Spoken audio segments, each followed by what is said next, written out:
isang ama na meron kang anak na babae na ikaw ang magiging standard niya? Gusto ko, pag nag-asawa ako katulad ng tatay ko. Gusto mo ba na mag-asawa na lang yung anak mong babae ng kahit sino?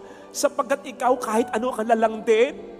Yung mga nangyayari sa mga anak ng mga tatay na irresponsible, hindi yun karma. Yun ay yung nakikita ng mga anak ninyo na nai-immune sila na parang I don't deserve this kind of guy. I don't deserve this kind of girl. I don't deserve the best guy, the best girl. Okay na kasi ganun yung tatay ko. Kung gusto mo na isang ama, na ikaw ay yung kahit mauna ka sa mismo, pero mahihirapan siya na makakita ng katulad mo.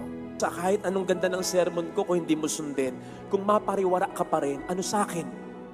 Pero kapag ikaw ay mayroong anak na napariwara dahil sa'yo, kahit sa kabilang buhay, hindi ka patatahimikin ng kalooban mo, mahirap talaga maging isang tunay na ama.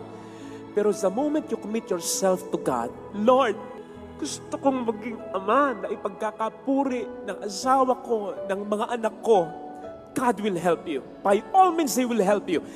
Nasa Biblia, hindi ko lang maalala kung saan hindi diringgin ng Diyos ang panalangin ng isang mister na malupit sa kanyang asawa. Ngayon, kung mananalangin ka ngayon sa Panginoon, Panginoon, I commit myself. Ano man ang palsong pag-uugali ko bilang ama, gusto kong magbago na. Tulungan mo ko. Sinasabi ko sa iyo, magkukumahog ang Diyos na tulungan ka. Tingnan ninyo,